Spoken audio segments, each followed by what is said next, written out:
you're launching a rocket. Oh, you mean like the countdown at the Gettysburg New Year's party, where it sound like 15 seconds to go? Oh, that was exciting. 10 seconds to live. Yep. 5 seconds. Yep. 4 seconds. Yeah, that's pretty funny. Anyway, yeah, that's cool. Okay. All right. So Uh, here we go on a Sunday, huh? yep. Super Bowl Sunday. It is. Although, but can it really be called a Super Bowl if the Pats aren't in it, though? I mean, really, we'll just call it a bowl. We'll just call it a God. bowl. I don't care. Whatever.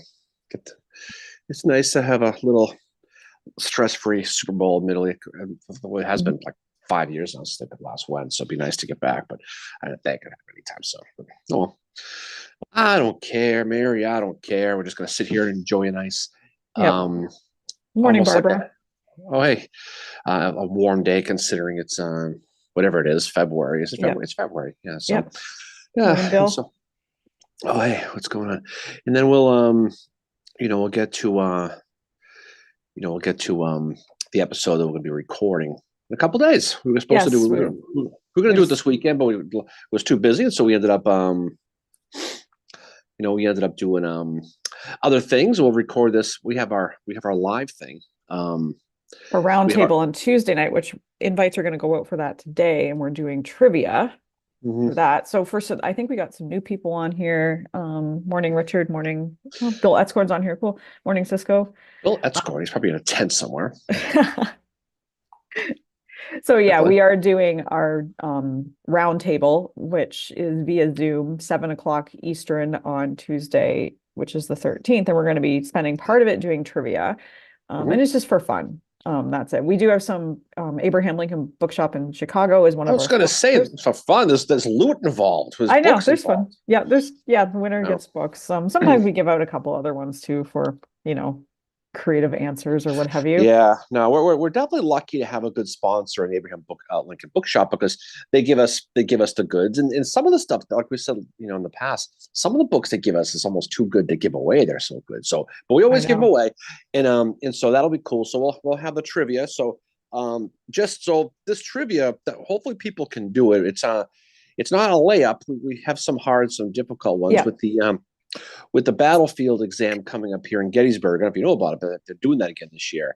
Um, I'm going to put a category in geared towards that. So we'll see how Yeah. people do with that. So it'll be kind of be a little difficult. So we'll see how that goes. Yeah. AQ said she's listening from Rockport and she's hoping to get down in March for some second wind. Oh God, we were second one yesterday, Yeah. Andrea. We were just down there yesterday, dusting off the bar stools. We're pretty good with that.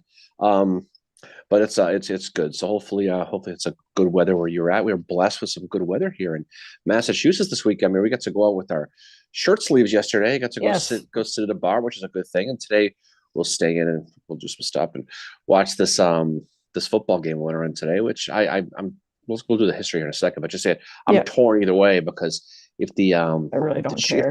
if the Chiefs win, all the people out there preaching Mahomes are going to come out of the woodwork again. But if the Niners win, they match the Pats in Super Bowl wins, Mary. So Mhm. I'm kind of at but I'm glad because the Bills aren't in it. That's all I care about, and so we'll be okay. So it'll be fun. It'll be a good time. Bill actually asked, bringing it back to the history, he asked, do either of us have an interest in taking the guide test?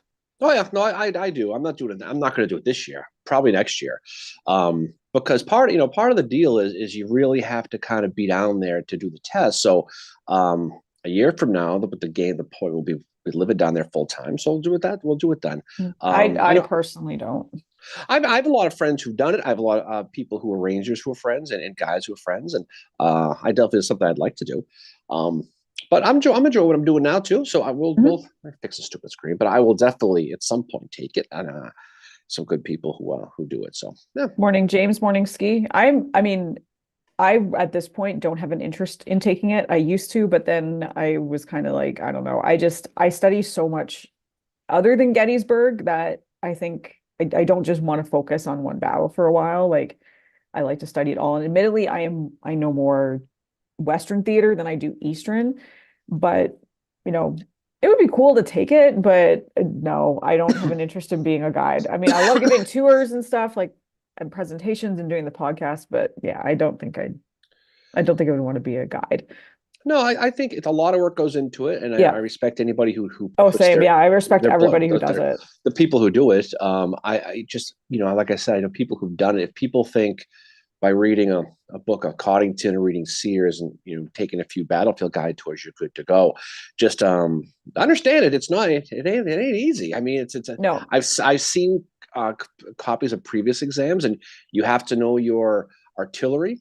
You have to know your monuments. You've got to know specifically that that basically there are 380 cannon there now. You got to know that. You got to Yeah. know roughly the number of monuments. You got to know who was what. You have to know where. More importantly, how they got there and where they went. People Yeah. tend to focus on July 1st through July 3rd, but you better know.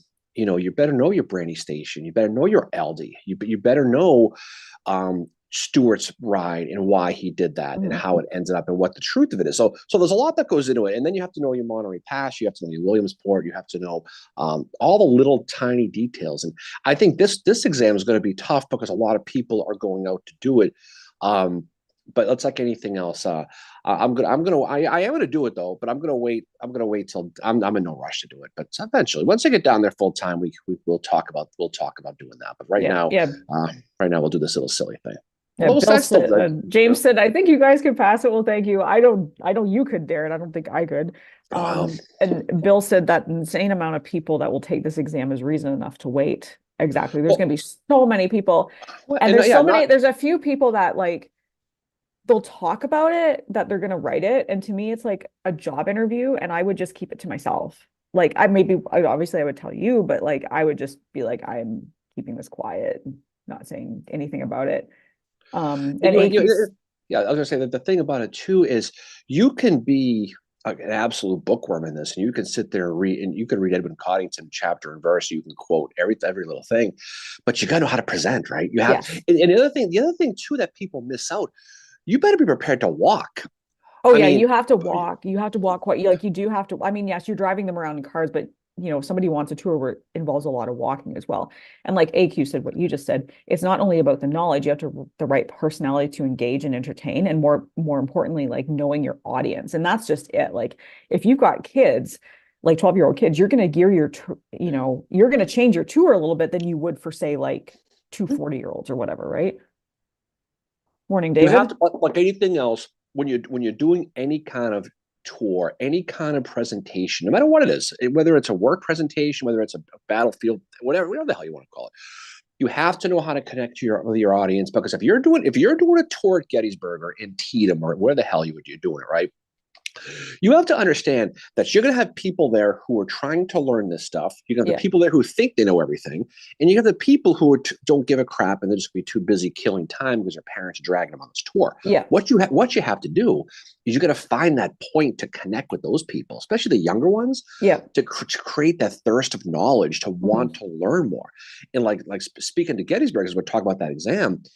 Once Gettysburg gets in your blood, it never lets you go. Yeah. And then it begins that lifelong campaign to learn as much as you can. And it's amazing that really a month campaign, a 3-day battle can really take over your life with it. And you're not trying to turn every person you do a tour with into a battlefield guide or a ranger or anything like that. But you want them to keep coming back and you want them to learn more. Yeah. That's why, like when we were there a few weeks ago, going to Lost Lane, to Neil Avenue, and it's on its face, it's a lot of ground. Yeah. It's got 6 mains, has some good monuments right there. But when you're there, you realize how important it was, and the fact that no one goes there. Yeah. And that's the thing that's really cool to me about a Gettysburg is the places you can go. Yeah. The fact that the places that don't get visited very much. I mean, everybody, again, like we've talked about this a million times, the whole Round Top being closed and people that just don't show up because Round Top's closed. And it's like, there's so much else out there, like Culp's Hill, Lost Lane, all these places that just don't get visited enough that are equally fascinating. I think in some cases, like I find the battle that happened at Culp's Hill far more fascinating than Round Top. I always have. Well, Culp's Hill, and this is again, go with this thing. Culp's Hill's fascinating because it really is. It's all Culp's Hill and Little Round Top are almost like a smaller version of Eastern theater versus Western theater, Yeah. right? Where one gets a lot of credit because it's sexy, it's got a lot Yeah. of publicity, and the other one's really where the rubber meets the road and really where Yeah. that battle was won. And we've said this before. We'll say it again. The if you really want to appreciate the fact that Little Round Top is closed for visitors, it's the fact that it should be driving more people to Culp's Hill. And I realize that Culp's Hill doesn't Yeah. have the sunsets, it doesn't have the pretty little vista, it doesn't have all that stuff. But if you're studying the battle and you can get down there, you can appreciate the fact that the Park Service removed all that foliage so you can see right down a Forbes Rock and you can walk down that path of George Maryland Stewart, right down to Marsh Creek, right to the point where you can look across to where McAllister's Mill is in that whole area. And then you get an idea of, okay, the Confederates came across this way, they were pushed back, they retreated this way, and that's where Lost Lane comes in, right? Yeah. With Neil fighting those Confederates who are sitting back there. And that's what's really cool about it is you can walk behind the 20th Indiana Monument. You can go by Wheeler's Monument. You can see Wheeler's Rock, and you can walk down that cul-de-sac. Yeah. And the fact that there's no paths and there's no modern stuff to mess it all up. When you read the diaries of guys like the third Arkansas, you can read how they talk about coming up this hill and there was a cul-de-sac and they would shoot and fall back and load. Yeah. And then you can go exactly to where it was and go, this is what they're talking about. Yeah. That's what's cool about Gettysburg, as is the Wilderness, as is Chancellorsville, Chickamauga. Yeah. It's the places you go that are off the beaten path that don't get the publicity. And if you're a guide and doing tours, those are the places you want to bring people. Like, and East Calvary Field, like you want to bring people out there too, because that's a fascinating story. Houston makes a good point. He says there's something to be said for the experience of taking the exam now, even if you don't think you're prepared. It's like interviewing for a job you don't think you're ready for. And I agree with that too. I know people that have taken the exam a couple times. They don't pass the first time, but they go back and they pass the second time. And there's 3 components to it. You pass the written component, and then you've got to get through, I think it's like you design a tour and take people on it. And then there's one other one. And you do an interview. You do the written test, then you do the interview, and then you do the exam. You get to pick the tour you want to do. So if you wanted to do, God forbid, something Howard related, you could take him to the height of Gettysburg racing track, and you can show where he ran Pride Circle. My tour probably would be Howard related. Okay, no, but that's the thing is you get to do it, and there's nothing. I mean, my point of not taking that exam this time is the fact that I'm not gonna. We're gonna be too much in our lives getting ready to be down there. It's just not enough time to owe it to. I think they're gonna be doing it in December. Yeah. But yeah, we'll let people do it. I think they could definitely use people. You drive around and you see people giving the exams, and I mean, to give it the tours, and you can. This seems like there's not as many, but there are some great. There are some great guides. Obviously, we know Eric and Jim. Obviously, Lewis. So there's so many Stu good Dempsey. people, right? Stu, that you can go to find your niche and find what you want to do. So, people always, say, well, I'm going to Gettysburg. What should I do? I always say, well, you should, get a guide. Yeah. But really, what you want to do more than anything is you want to get the whole thing. You want to look at the whole big picture. Yeah. And then find what area kind of suits your need, type thing. If you're, since we're talking about John Reynolds here in a few days, if you like Reynolds and you want to go down to that first day down by Herbst Woods and see all that, you take a guide down there or a ranger down there. There used to be a ranger named Chuck, who moved away, who loved doing the first day, down by McPherson Barn and all that stuff. And sometimes you can get those and they're free. But if you want a really in-depth drilled down thing, you hire one. But that's the key about being a guide is you have to know your audience. Yeah, because your audience is going to be different every single time. You can't sit there and say Hall's main battery, flankers and file closures. Because if you're a 10-year-old kid, you're too busy thinking about Taylor Swift to think about anything else. You don't care. But I mean, if you sit there and you say, this is where this happened, and this is, you can imagine this, and because the park is, for the most part, I mean, it's not exact, but you can still conceptually around certain parts see it's pretty similar. You can get that person's imagination going. You can sort of make the same decisions that generals made. Why would Sickles do this? That makes no sense. And on paper, it looks like, okay, he moved up. There's the monuments. But when you go there and you walk the Hobart Ward line and you walk Sickles line, that whole thing that he did, and you realize how vast it was, and then you notice where the monuments stop at Evansburg Road, then it all makes sense. And you can sit there and say, well, if he's supposed to stay connected to the, to the Second Corps, Yeah. and you try to fill in his gap with artillery, you can see you don't need to be a Jomini level military historian to Yeah. realize that shit ain't gonna work. And that's where you get in trouble. And that's why it's good to go there and see it. But yeah, but I'm curious to see who, how many people come out and do it. I know they're doing a prep class, which is interesting. They're going to be Yeah, they're doing doing that. like it during the summer, doing a prep class. Mike mentions that they've raised the test fee to deter people from taking it just to take it. They want people who are serious about being a guide. I figured they would do that because it's been 2016, I think, was the last test.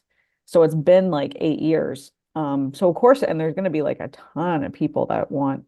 Well, for dollars and cents, I mean, if you're going to have a couple hundred people coming out for this test, of course, it's supply and demand. Yeah. They'd be stupid if they didn't jack the price up on it because they're going to make a lot of money. You're going to get a lot of people who don't care. They're going to pay all that money for the CAD. I think it's like $40 a session. I think it's 10 sessions. Yeah. The last time it was, I think it was like close to $500 to take the test. I could be wrong. That's what a friend of mine who used to run the test. That's what she had said, that it was that much. So if it's that much money, you're into it $1,000, right?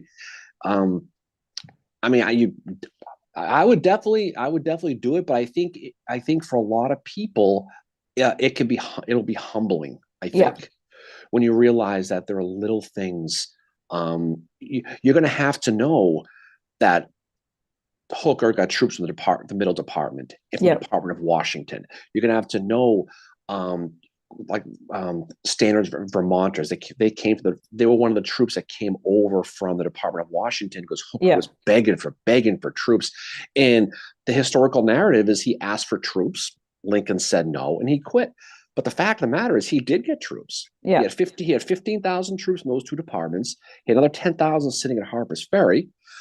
He got the 15. Ultimately, Meade got the other 10. Yeah. But those are things you're going to have to know. You're going to have to know exactly. Like little details and stuff. I mean, you don't have to know it all, but you have to know the bulk of it, right? Bill mentions that as a 10-year-old, he took a bus tour on his first trip and he was hooked from that moment. The battlefield guides are amazing. And that was back in 1970. And he said, like, maybe the way to go is to take a prep class. I know some people that are taking a couple of the prep classes that just because it's something that interests them, Find as much as you can. Fortunately, about that battle, there's a lot.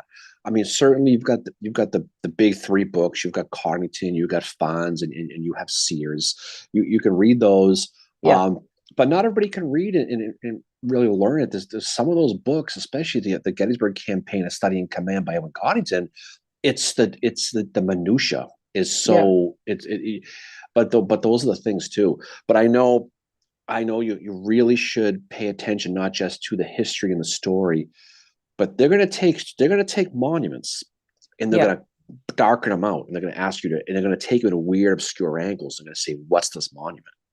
Yeah, I mean, you'll see the Howard one because you'll see his rock hard abs sitting there. You'll know it's Howard, But but that's the stuff they do. They're going to sit there and say, here's a picture of a Parrott gun. What ordnance would this take? What were some of the armories this likely would have been made at? Yeah, they'll show a gun from Oak Hill and they'll say where was this likely? And that's the thing. So you really get into it. But it's cool though. Now it's like anything else. That you're not gonna, if you're passing it and you're doing tests on it, are you going to know this? No, probably not. But it's a way to weed out a lot of the people who and we know some of them who just want to take the test and don't want to commit to actually doing the tour. Yeah, and they just want that badge. Yeah. And that's like not what it's about, I mean, it is partially, but I mean, it's also like, I mean, you've got to have that passion and that drive for history and understand that you're going to have people that might not agree with everything you say. And you got to be able to present that information. And, AQ she said taking the test is going to be an eye opener from some of the, the know-it-alls out there. And Bill Etzkorn mentions he comes up with very obscure ideas and then lets the guides set the tour. And most guides want to do something different. Yeah. And just remember too, if you're serious about doing it, like any real job, watch what you say and do on social media. Yep. I'll tell you right now, because they're going to be looking for this. Because why wouldn't they? If you're going to be talking about, don't be going on social media bashing the park. Don't be bashing Yeah. Steve Sims when he was here. Don't be bashing other guides. Don't, because that's the stuff. I mean, think about it. If these are people you're going to ultimately work with in Yep. some capacity, don't be a dick. We say it a lot around here, Yeah. especially to Yeah. you. Don't. Especially to you. I'm not No, I'm just kidding. But that's the reality too. But know your stuff. Know Camp yeah. Letterman. Know your retreat. Know who what Imboden did. Know what Kilpatrick did. And this is and hopefully people take it. And hopefully they do well with it. But again, the thing that they're going to be looking at too is before is not just logically speaking. You're going to have to be able to get out and about, Yep. right? Because if you're going to be climbing into someone's car, you're going to be walking um, down toward certain places. You're going to have to get out and walk around and get out and about, because people are going to want to see Forbes Rock, right? Yep. They're going to want to see the Fuller Monument in the Rosewoods, clown notwithstanding. They're going to want to see all that, and you're going to have to be able to get out there. And so that's the Yep. thing too. So look at the whole big picture. But hopefully people take it. I hope people enjoy it. I hope the people, we know a handful of people who I think are taking it, and hopefully they Yep. do. But hopefully it's all good. But just understand what's good about history is that we said it before and say it again. It's not math or science. There's a lot of gray area. What's good about history is the interpretation. Mhm. What this guy says, you could read in this book and you could read in this book as two contradictory sources. Yeah. The truth is somewhere in the middle, and you can read and you can learn and you can interpret. But if someone says, well, I heard in Gelzo that Meade did this, Yeah. you're going to get that. You have to be You're able gonna to get the sit. people that have like, but in the movie, you're gonna get the movie crowd too. And those are the people that you have to like, explain to them like, okay, well, it's a movie. Here's what actually happened. Yeah. Like explain to them about Jeb Stuart and all that.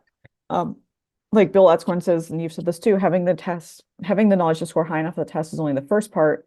You have to be relatable to people as well.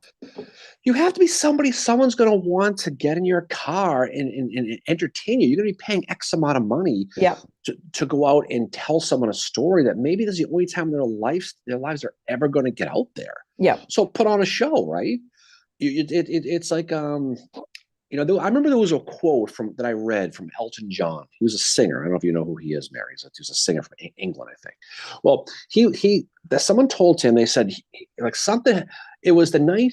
It was the day that Frank Sinatra died, Mm. and he was a big Sinatra guy, and he had a show that night. I think it was actually in Boston here, Wow. and he was all broken up about the Sinatra news, and he went on stage and he killed it. You know how he is, right? Yeah. Just destroyed it. And someone asked him, how could you possibly be that upset and put on a show like that? Like nothing happened. He's like, you know Yeah. why? Because people might see me for one time only for their life. Yeah. If I go out there because I have some kind of personal baggage or I'm in a shitty mood and I put on a bad performance, that's going to define me forever for them. Yeah. And that's the same thing with this. You have to go out there and put on the best presentation you can, but you also have to be relatable. You got to be entertaining. You got to be knowledgeable, and you got to be humble. Yeah. Oh yeah. Well, if you got some dude from Pike County, Alabama, who was telling you that William C. Oates went to his high school, and that's not everything you're saying about him with the Oates Rock, that's not true, Yeah. and you know that he's wrong. Well, I appreciate your opinion. That's a pretty good stat. There's a lot of good rumors and urban myths about these things, and that's why we do history. Yeah. You handle things like that. You can't be confrontational and say, well, I read in 287 pages of Coddington, that section Yeah. about the Round Top. I mean, you got to be humble with it. And I think that's the hard part for a lot of people. And this is not just battlefield. This is any kind of presentation at work, Yeah. Anything, even on a day-to-day basis. Don't Yeah. you can know the stuff without being a know-it-all. And Exactly.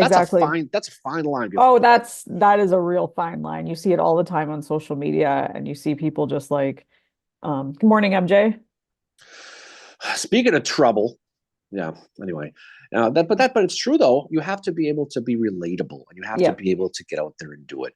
MJ jumps in it. She does her Pauline Cushman stuff. Yeah. You've seen her in action, and it's great because you can relate to that character, and you may not know, Pauline Cushman from Pauline Portskova. It doesn't matter. Yeah. But you'll go and you'll see that and you go, I wonder who this Pauline Cushman is. Maybe I want to look into a little bit more. This sounds cool. Yeah.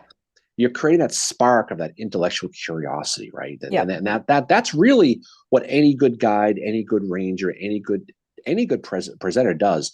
Is not to teach the story so much as to pique their curiosity to Yeah. learn So more they on their want to own. learn more. Right. Yeah. Yeah. And that's the Yeah. one thing, like, I mean, I don't expect everybody to become into Howard or whatever, but I hope by, you know, like just using this example, by what we do, it piques their interest enough to maybe get outside of that, get away from what he did at Chancellorsville, Yeah. look more at him or some of the other people we've talked about on this podcast that, pique their interest in them to learn more. Like I would hope our Hiram Granberry episode maybe got some people interested in Hiram Granberry because he's a figure worth studying. They all are, you know, but I don't expect everybody to agree with us.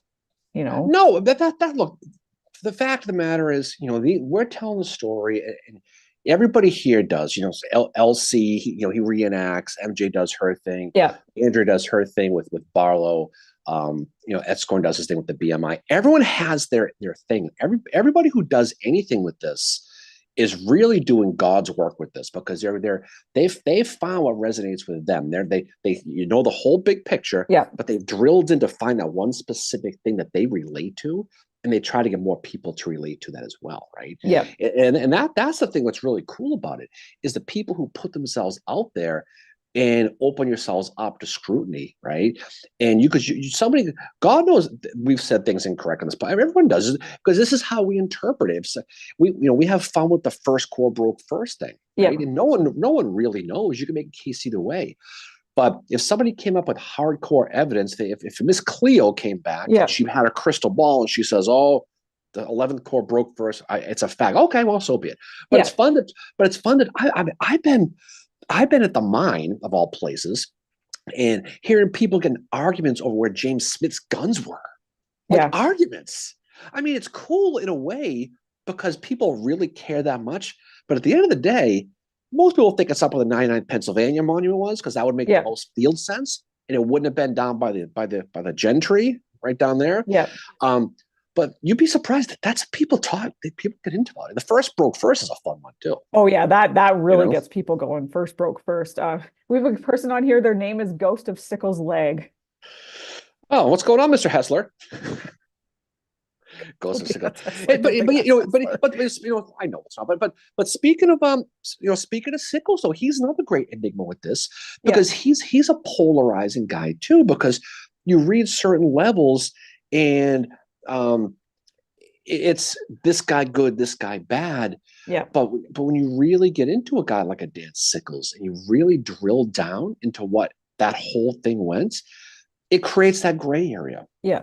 And the one thing that bothers me about Sickles, the people who hate Sickles are the people who say that he was stupid. He had no idea. He's one of the more brilliant people in the Civil War, IQ wise. I mean, he was. I mean, IQ, not AQ. IQ, right? Because he was somebody who, if you read his writings, he's brilliant. Yeah. And you can make a case for, well, did he have authorization to move his line up? Some people say he did. There was a gray area. Some people said that he went against orders. But he did, try to get clarification. He was told that he could adjust his line. But again, if you believe the pain map, then his move makes a lot more sense than him just deciding to go roll it out there. And there's that quote Hancock had about, well, they'll come rolling back here pretty soon. Yeah, he said that to Gibbon. Apparently, he wasn't right. Like Sickles was not there twisting his mustache. I mean, we did an episode with Jim Hessler, who is co-host of Battle Gettysburg podcast, really awesome podcast he does with Eric Lindblade and Jody Wilson. They're great people, and Hessler was awesome and came on and talked to us about Sickles, and it was a great conversation. It was so much fun. What was funny about him was, and this is pretty early on, we had him on with this. I think he came on ready to fight, like we were going to be, and then he realized we were kind of the same mindset as him with Sickles, and it was funny how the whole conversation kind of changed and went a different direction. Well, I think sometimes you come into this thinking like, oh my God, are they going to give me pushback? I often, sadly, I assume that when I bring up Howard or if I post about Howard, that I'm going to get pushback. I'm going to get someone say the thing that happened to me at Chamberlain's house with that guy where we went on a tour and first of all, we were the youngest people on the tour. but our guide was really good. He was awesome. Great presentation. But then afterwards, when most people had left, I wanted to know. I said, do you know if Howard was here at any point? And the guide was awesome. Like, he was honest. He said, we don't know for sure, but he had a lot of people here. But this guy pipes up in the back and says, are you talking about uh-oh, Howard? Uh-oh, Howard, like totally cuts me off from speaking. Yeah. And I was like, yes, I am actually. And I said, I really enjoy him. Oh, he screwed up, blah, blah, blah. And Hancock had to come in and save the day. I'm like, okay, we're done. So then I go down to the gift shop and he's there with his wife. This was a fabulous day, by the way. He's there with his wife and he comes up to me and he's just, again, he comes up, he's like, Hancock came out to save the day because like Howard didn't have anything together and it was all chaotic on East Cemetery Hill, blah, blah, blah. And I said, okay, that's not how, I said, I'm like, actually, there's reports that things were pretty good. And of course, like Hancock is coming in, having not been in fighting all day. Mhm. But then I said to him, I said, you do know, like Howard was out in the Western Theater, right? He's like, oh, just basically didn't believe me. But then I brought up, I said, well, then he tried to tell me that Hancock was the highest ranking officer on the field. And I was like, no, I said, that's not accurate. And I said, I'm like, the highest ranking officer on the field was Howard. And then it was Slocum. And he had no idea who Slocum was. And he's like, well, I've seen the movie, so I know what I'm talking about. I'm like, okay, dude. Well, that's the problem. We've said it a million times. The movie is the best and worst thing that ever happened to people who study Gettysburg. Yeah. Because like we said at the beginning today, it definitely was the flashpoint for a lot of people to get into the battle because you got a lot of cool people. You got a lot. It's just the way the whole thing's put together. It's really a story, a bromance set behind the backdrop of a war. Is what the movie really, the book really was. But it definitely got people into it. But that was fun. This old miserable guy is giving you a hard time when he said I've seen the movie. At that point, you should have seen your face. My God. I was okay, we're done. Because he had no idea who Slocum was. When I mentioned Slocum being the highest ranking officer, he was like, I've seen the movie. I'm like, okay, you have no idea who Slocum is. You've seen the movie. No, so but you know what, though, that I said before is that's how he interprets it. Yeah. And that's fine. I mean, if that's how he thinks, but maybe, he's gonna go home and he's gonna say, that little confrontational Canadian girl, she confrontational. I was trying to be nice. She made me think a little differently. Maybe I'm going to read something on this Howard guy. Maybe I'm going to find out more, and then maybe you turn them all around, right? I doubt it. I think this guy was stuck. Maybe he'll be the next great author on Oliver Otis Howard. Oh God! And you'll be credited to turning him around. Yeah. Right. So seeing the light. Ghost mentions historic accuracy is important, adds gravitas to the story, and I am not the Honorable James Hessler. No, Jim. We know Jim. We're going to see Jim here in a couple of weeks, actually. Yeah, at the Seminary Ridge event. Bill mentions Bill Oatscorn says, go up to where Father Corby is, and you'll understand why Sickles did what he did. And then Kevin's on here tuning in from Florida. And Bill mentions Meade had the authority to remove anyone he wanted, but he kept Sickles in place.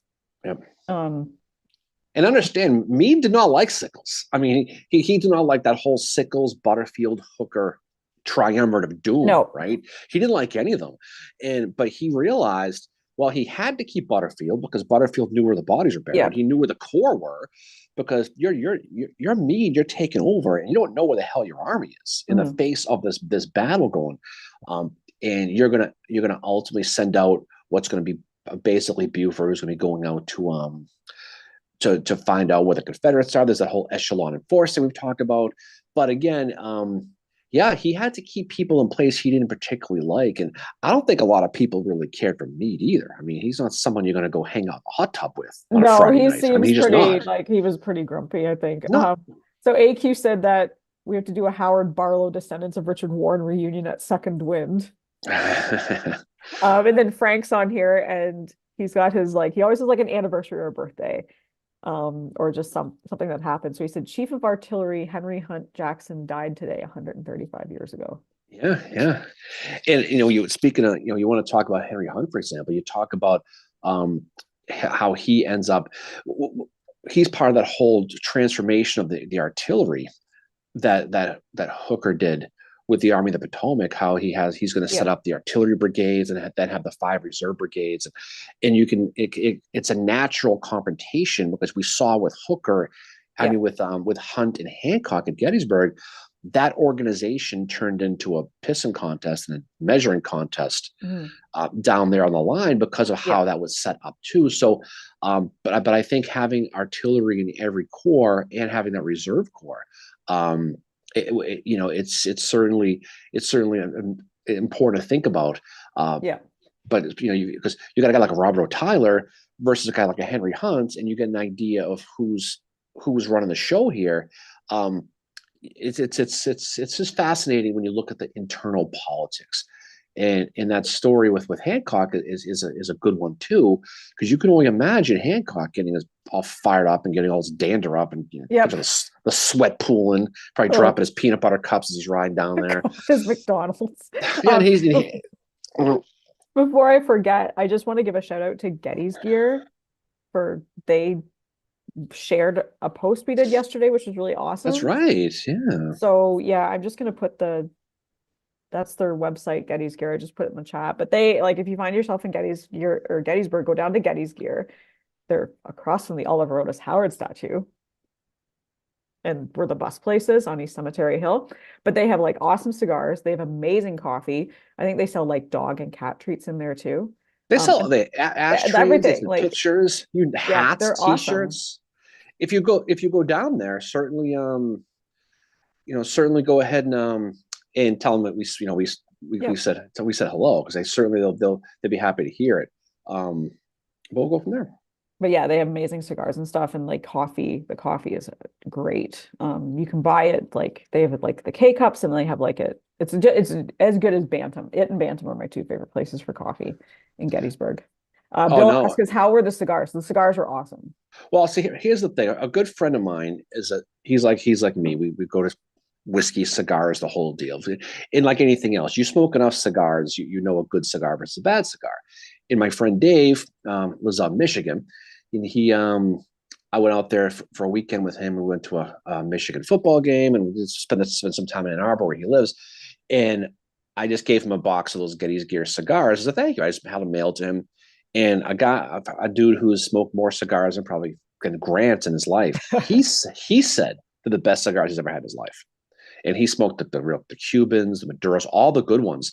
So that's how good they are. So if you're going to go, you can buy them. You can buy them in a full box, or you can buy them individually or in a 3-pack. If you go to the Battlefield Brew Works down off York Road down there, they sell them there too.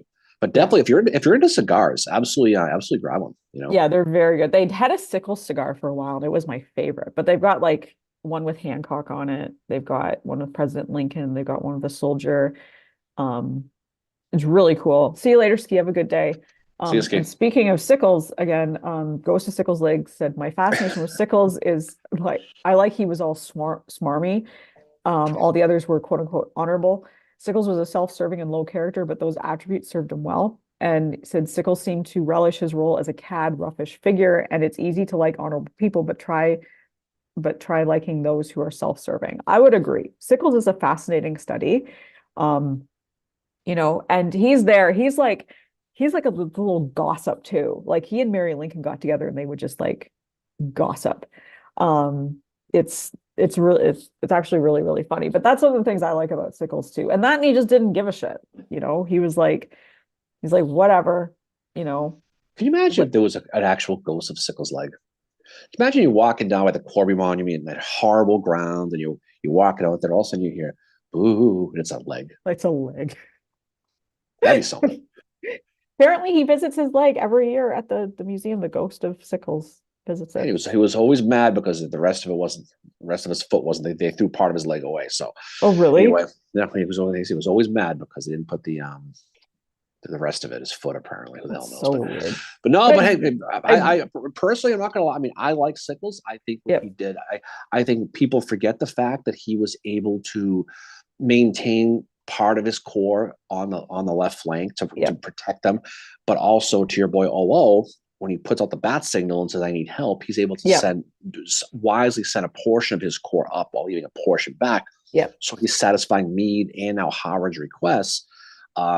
but again, he was pompous. He was arrogant. I mean, he would clog up the roads. They said, get all your carriages off the road for the army. Yep. He didn't. He created this big mass pike like traffic jam on the road. But he was somebody who he was smart enough to do it. But I think like anything else, if you think you're the smartest guy in the room all the time, it can get yourself in a little bit of trouble. Yeah. I think he's somebody who I think if you went back in time and had a drink with, you'd probably appreciate him. But I think at the same time, you realize that he's not the type of guy that Yeah. probably endears himself to warm and fuzzies. No, what I find fascinating is the fact that he was friends with Howard. And you have the Christian General Old Prayer Book is friends with some of the party animals of the AOP, like Phil Kearney and Dan Sickles. And I mean, I know they were friends because I found a program from Howard's, I think it was his 70th birthday, Yeah. 60th or 70th birthday, and it was held in New York City. And one of the speakers was Dan Sickles. And I thought that was so cool. I remember we were talking to Hessler about it, and Hessler hadn't he didn't know about that either. Because we messaged him and I said, do you know about this? Like, do you know if there's like a speech or something? And God, I would love to find that speech that Sickles gave. Well, you said he probably got up there and said, we gave an arm and a leg for this. That would be a brilliant line. I would hope, and reading what I have of Sickles, that's the type of thing he would say. I mean, the fact that he stood up on a chair and sang the Star Spangled Banner at a Confederate reunion, is I think it was on New Orleans. Yeah. Is ballers. Being the arrogant Bostonian that I am, Mary, I can appreciate what he did. No question. I love when he does stuff like that. But again, I find and then, again, this goes back to the human aspect of it, the friendships that these people had that you wouldn't expect. Like, you would not expect Howard and Sickles to be friends, or Howard and Phil Kearney, because they were party animals. But the other unexpected one is you would not expect Howard to be friends with like Sherman. He's a womanizer. He's, you and I were talking the other night. You asked me if Sherman drank, and I said yes, he liked bourbon and whiskey, but he wasn't like Grant. Well, I know he drank. I just didn't know if he was the type of guy who, you didn't hear a lot of rumors about like Grant or him going out and getting banged up. And I think a lot of that was because if Sherman, I think, was in the big man chair, I think he probably would have been. I think a lot of it was a shot against Grant. Although he did get really banged up that day in the Vicksburg campaign. That was legendary when Grant got a full call me maybe situation. Oh, the 3-day bender where he disappeared. Yeah. I've all been there. And then, so Bill Etzkorn said Sickles is not much different from Chamberlain with the self-promotion, self-serving, difficulty remembering how things happened. But Goes to Sickles' Legs brings up a point that Chamberlain acted more honorably in his personal life and didn't seem to backstab his fellow officers. Well, that was the whole thing was, if you're a preacher, you're not going to be spending a lot of time with old Dan Sickles. I mean, he was a womanizer. He was a guy who lived hard, played hard, but his moral compass, was a little, there was a little dust on his Bible. We'll leave it at that, right? Yeah. Versus Chamberlain was pious. Chamberlain was different because he was someone who, he came through an academic background, not a political background, but he was also from Maine. And Maine has a lot of good Civil War people, but Maine's not New York City either. It's really not. And so when Chamberlain, if you go up to Maine now, he's a hero. I mean, he should be, but he's somebody who his story gets more and more and more embellished. If you go to his house in Brunswick, it's his man room with all. Oh yeah. But Sickles, but Chamberlain was devoted to his wife Fanny. He had his brother Tom, who by all accounts was an alcoholic. He had to help him. PTSD. He had to help him through he had other siblings and stuff like that. But I think he was somebody who could really write, and he did a really good job promoting. If you read Chamberlain's Passing of the Armies, it's like Shakespeare. I mean, you'll make your brain hurt. It's almost like academic writing. And that's why I enjoy, that's one thing I love about Howard is Howard could write. I think Howard was just as good a writer as Chamberlain, but he was different. He was down to earth, conversational. If you read his memoirs, it's a lot like Sherman's. Like, you feel like you're sitting there and he's conversing with you, and I've read some of the book you got me for Christmas, which I'll hold it up here. The one with the amazingly creative title. Famous Indian Chiefs I Have Known. Yeah, exactly. That's the one where he was like Well, the creativity's tapped out. I should just But a lot, but solve this. you a lot of them are promote themselves, and we talked before, about guys like Ellis Spear having issues with Chamberlain, and that's a little overblown too because they kind of Yeah, had to that's come to what Kevin G. just said. Ellis Spears. But Ellis but Spears they is in but the they but chat. they I mean they had their issues and they had their arguments, but they did come back together at the end. I mean Ellis Spears talked about that, paraphrasing, Little Round Top was a must win for us that day. And everything Chamberlain did that he did was heroic. His whole issue was the bayonet charge because he didn't hear, him like in the movie yell bayonets, and he Yeah, didn't hear charge. All he remembers going was the flag bearer guy named Melcher, right? yeah, Him standing there, and he noticed that there were some dead and wounded Mainers lying in front between the lines, and so he said, "Well, maybe if we should move our line up so they could be behind our line, so we can at least have the wounded and yeah, dead in our line, not in this horrible no man's land." So Melcher moves the flag up. Next thing you know, they all start going down the hill. Ellis Spears said, "I saw the flag going, so we all followed him." yeah, But he didn't hear a charge. He didn't hear a follow. But if you're looking at the minutia, um, does it change the fact that they had a bayonet charge down the hill? No. yeah, It just but him staying there, Chamberlain saying, "I ordered a bayonet charge." Well, maybe he did, but his men went because they saw the flag going. yeah, And that's what pretty much all of them said. And Ellis Spears had an issue with him embellishing that, like he was, that he was this great Napoleon type, and he really embellished that. yeah, yeah. And And then that's the what. then the book comes out, the Shara book, and it Yeah. reinforces it again. But also, he survived the battle, and that's the Mhm. thing too. Unlike a strong Vincent, who's Yeah. not there to tell the story because he didn't make it. He tells the story. If you're there and you can tell the story and you can write and you have a devoted following, of course you're going to make your popularity out of it. Yeah. Versus Sickles, his promotion was covering his ass all the things he did wrong. Yeah. Isn't it promoting all the things he did right? So there's a fine line between the two. Oh But yeah. again, people take the Ellis Spear stuff as this eternal burning hate for all things Chamberlain. He Yeah. didn't. He just, and Chamberlain was he was a curmudgeony old man too. Oh yeah. The whole story with the Oates Rock, with the 15th Alabama, where William C. Oates wanted to put the monument up there because this is where they got. And Chamberlain, to the day he died, denied that they ever got there. Yeah. But this is the rock that allegedly Oates's brother had his body put on. Yeah. So, and everybody knows that Oates Rock. If you're believing that story, then obviously the Confederates did get that far back. Yeah. But Chamberlain's not going to give in to that. And of course, there's no monument there. They died, and they both ended up dealing with this later. They both were politicians later in life, and but that's of mind and men sometimes, an ego, right? Oh yeah, the ego definitely plays into it. Like MJ says, like all kidding aside, she respects Howard and tries to debunk the myth of them on East Cemetery Hill, and she did a great presentation about that in Gettysburg. And as much as she and I go back and forth, like I really respect Hancock as well. And Bill Etzkorn says like Howard was soldier enough to know Meade had sent Hancock for a reason. And then I like all the Howard love right now. Goes to Sickles Here we Legs. go. Howard was a good man. I respect people that stick to their guns no matter how many stand against them and protect those who can. Yeah, Howard stuck by what he believed. Like that's the thing about him is and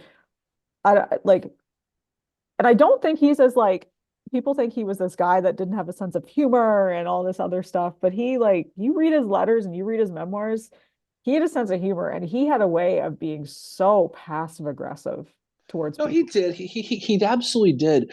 But a lot of the stuff that comes out, the Howard thing with Hancock is kind of overblown because Howard had he had seniority because of when he got his star, and when Hancock arrives, and by all accounts Hancock was sent because he was there, and he was, and there's a million reasons why that Meade would have sent him. Yeah. And of course, when he gets there, he's going to be calm because he hasn't lived through a day's battle running for your life and getting your ass kicked and trying to maintain this Union line. Yeah. But when he shows up and says, "I'm in command," and Howard says, I don't think so.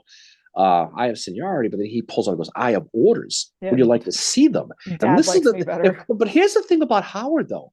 When Hancock, and the story is he says, "I have orders. Would you like to see them?" And Howard says, no, I trust you as a soldier and officer. I don't need Yeah. to see them. And then they have this little debate about you could take the side of the road, which is Howard made that up really. But Yeah. there's all that. But I mean, that's whoever you mentioned said that a while ago. It Yeah. shows the point of Howard, where even though, I mean, other generals probably would have said, "Go stick it up your ass. I have command." He I would was have, just saying, but that's the do you thing. imagine saying that to Hancock? Well, but I mean, what are you gonna do? I don't care what your damn orders say. Yeah. But a lot of people. I mean, it's tough to imagine. I mean, who would have done that? Would have Reynolds have said, "Okay, you're in charge"? Well, I don't know. Yeah, I mean, it just depends. And yeah, like Howard's been fighting so much during the day, and we all know how you get like when you need the fresh eyes that come on, you're calm, you don't have the adrenaline going and all that. Um, but I think like there's this idea that Howard, like I said, he was really serious. But the other thing too, Bill Etzkorn mentions Howard University. Howard's post-Civil War career is so fascinating and so long. The guy lives till 1909. He dies when he's 79. I think he's 79 when he dies. yeah. Oh, good morning, Tammy. Hey, And I don't know, I love reading his letters after the war, and just he always was doing something. He was always advocating for something. And one of the last letters he wrote on the day he died was writing for money for Lincoln Memorial University in Harrogate, Tennessee, which was another university that he was a co-founder of. mhm. Um, and what No, else? I mean, They're but I talking was about, okay. good. No, No, go no, ahead. I was just going to say, but it says a lot about a lot of these people to capitulate the way it was. Um, Mhm. my favorite Hancock story is one that doesn't even get talked about that much. It's his story in Antietam at the Sunken Road when he shows up. I think he was the Sixth Corps at the time. And he came over. And he was a division guy. And he came Yeah. over, and he pulls out his pistol. Excuse me while I whip this out. Yeah. Pulls out his pistol, and he's threatening his own men who are rifling the Confederate bodies. He says, "I'll Yeah. shoot you right now." And it just goes to show that's how he was, a hard, stern protocol type of guy. Yeah. Um, but I mean, I think Hancock, if you could dig him up, if you can go and talk about him and get him, bring him back to life again, he would probably tell you the story of what happened at Cemetery Hill, a little different Yeah. than the anti-Howard people would want to say. And a lot of the anti-Howard people comes from Abner Small, we talked Yeah. about, from the 16th Maine, who hated Howard. And a lot of the story that came out of that interaction with him comes from the Small Diary, Road Yeah. to Richmond, where he basically he demasculated Howard Oh, from big that time. story, and that story stuck. And again, you got to look at the personal. He go back to their days with the Third Maine. Yeah. Whatever the hell happened between Howard and Small, who the hell knows? But you can go back to the genesis of these stories and how they kind of become facts based on personal opinion. Yeah. And who's writing it? Like that's the one that Stephen Sears used because he's got a huge axe to grind against Howard for some reason. But you talk to other people and they're like, Sherman respected Howard. They remained friends for his entire life. They used to go, Yeah. when he and Slocum and Howard all lived in New York City at the same time for a period of time. And Sherman loved to go to the opera. And Howard and Slocum would often go with him. And Sherman insisted that Howard always sat on his right side and Slocum on his left. Yeah. And that's from the March to the Sea, which is Mhm. real, that's what the three of them went through, they went through that together and it probably stuck with them. And they probably just enjoyed going out, the three of them, because it was a shared experience that they all had. And I think today is the anniversary of Columbia. Yeah. And next week is the anniversary of Valentine's Day. It's Yeah. Hancock's birthday. Yeah. It's funny, a day that's associated with candy. His birthday. It's amazing how that works out. Again, Bill Etzkorn made a joke about the Hancock College of Confectionery. tell me about it. Really But so. and of course, Valentine's Day started right here in lovely Worcester, Massachusetts, the love capital of America. If you've been there, and that's where Valentine's Day cards started. So if you're going to get your significant other a Valentine's Day card or candy or whatever the hell it is, a teddy bear, a pick me up bouquet, Mary, where the hell those things. But a lot of it comes from Worcester, Mass, which is kind of cool. And also, Valentine's Day is the anniversary of the death of William Sherman. He died in 1891 at the age of 71. Yeah, He was coming and young when going. he died. Well, I mean, yeah. Well, I shouldn't say 25. young, but like he was like, you read 71 days, like, geez, you know. It's definitely interesting, but yeah, I mean, it's enjoyable. It definitely is reading this stuff, and it's funny. People, you mentioned Slocum. I always, whenever Slocum comes up, he's always that guy who's just there, right? Yep. Even though, even the way he looks like the type of guy who, he likes vanilla ice cream, and he likes, slow, likes modern, slow rock. The type of guy who's just there, doesn't. And then we Yeah. ran into that fanboy there Oh, in the kid in Fredericksburg, that was so cool. He's like, I love Slocum. I'm like, oh and my God, that's so he cool. was like as much as you are with Howard, he was about Slocum. I mean, Yep. he was a Notre Dame guy, so there you go. But I remember that just thinking, how could somebody usually if I look at a guy like Slocum, I think of a guy who doesn't really bring a lot of energy plus or minus. He had the reputation of being slow and all that stuff, Yep. but he was, he's a big studier of the of Slocum, which goes to show people can find their target of history everywhere. Yep. Yep. Ghost of Sickles Lake says Slocum, Howard, and Sherman in New York sounds like a sitcom. Yeah, it's kind of like the Odd Couple. Yeah. I mean Sherman, you can imagine exactly what he was probably like, and Howard was probably. I mean, they're all military guys. I mean, it's no different than if you had three generals from the Gulf War get together. I mean, Yep. they're all cut from the same cloth for the I most part. love your impression of Sherman that he talked like Well, Katharine Hepburn. well, the thing about these guys though is they become more romantic in time as they go, and I think a lot of it's because they commanded true volunteer armies, Yeah. and they have they're very colorful people in a lot of different ways. Um, and Sherman, unlike Chamberlain, he came up before, he didn't like all the attention. No. He hated that marching through Georgia Oh God, song. because he heard it everywhere he went. And Yeah, Richard mentions that he's going to be in Columbia in 2 weeks, so he's going to visit some of the sites. I'd love to go to Columbia. That is a place where it's like they swear to God Sherman burnt that whole city down. But then uh, Sherman would tell you it yeah, was friggin' what's his face. And Howard says it was like a combination of both. Like Hampton started some of the fire, but then he said the Union guys got drunk and they like started another fire, and that it was just like Howard's like we couldn't control them. And yeah. Howard's the one in charge at Columbia, and he couldn't control them. They were like, we can't control the men. Well, I think that's Wade Hampton's going to, like most of these towns, you're going to burn the necessary stuff. I mean, a lot of the land was burned by was burned by the If I could. Confederates, you know, and so a lot of it turned into get rid of stuff. So Columbia, Wade Hampton's going to burn a lot of the stuff that they would consider that they don't want the Union to get. The fire spreads, gets out of control. The Union guys get drunk, and the Sherman's sitting there. Let it burn, baby. Right? Yeah. Yeah. He's not calling out Tommy Gavin to put out the fire. No. You know, he's going to sit back and just let it burn, baby, Yeah. burn, Disco Inferno. Right? He's probably Yeah. singing that. That's probably why he was singing with his burn, baby, burn, Oh Disco my God, there Inferno. it is. That's probably what he was doing. And so but that's what happened. And then it turns into the popular myth of Sherman burning the whole world down. But that's where Yeah. it comes from. I mean, a lot of it's pretty logical when you think about it. And Oh yeah. again, we could be totally wrong. Sherman might have sat there and said, light up the whole friggin' thing. But by most accounts, Hampton burned a lot of the Yeah. factories.